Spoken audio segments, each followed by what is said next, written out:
नमस्कार दोस्तों, मैं हूं राजीव और आप देख रहे हैं अमानत नॉलेज।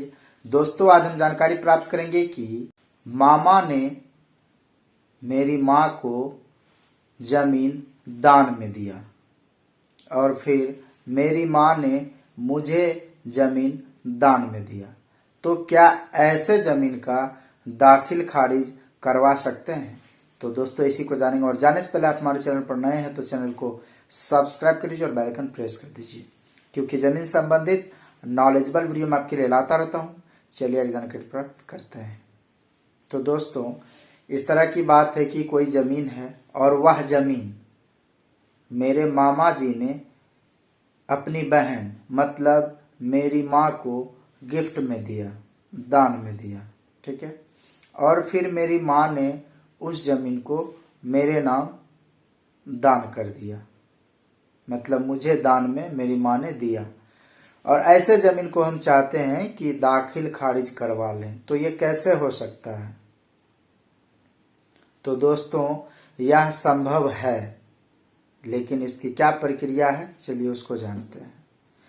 यदि जमीन मामा जी के नाम से था, चाहे वो खतियानी जमीन हो, केवालगी जमीन हो या किसी भी रूप में उनके नाम से जमीन था, तो वैसी जमीन को अगर वो किन्हीं को दान में दिए हैं तो गिफ्ट डीड बनेगा, दान पत्र।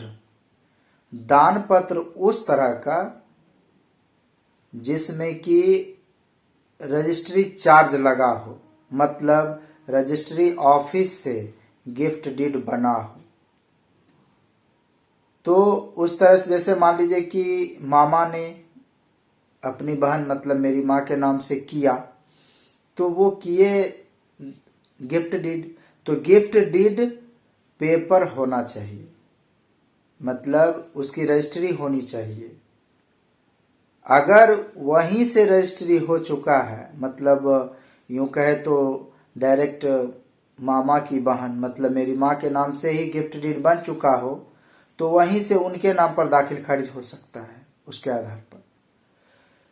यदि उन्होंने गिफ्ट डीड बना लिया है और उन्होंने फिर मुझे दान किया, दान के माध्यम से दिया, तो उस समय भी गिफ्ट डीड बनेगा, मतलब दान पत्र बनेगा।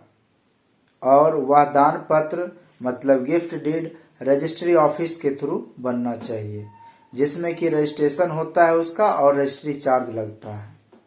तो उस तरह से अगर गिफ्ट डीड बन चुका है, तब उस गिफ्ट डीड के आधार पर दाखिल खारिज होगा। मतलब मोटा मोटी ये बातें समझ ले।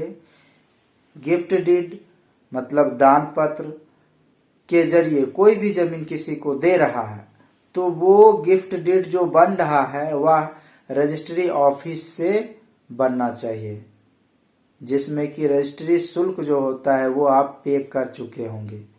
तो उस तरह से रजिस्ट्री का पेपर आपका बनेगा, गिफ्ट डीड बनेगा, तब उसके आधार पर दाखिल खारिज होगा। दोस्तों, उम्मीद करता हूं समझ गए होंगे। अगर समझ में आ गया तो वीडियो को लाइक और शेयर करना ना भूलें। मिलते हैं नेक्स्ट वीडियो के साथ, तब तक के लिए अलविदा।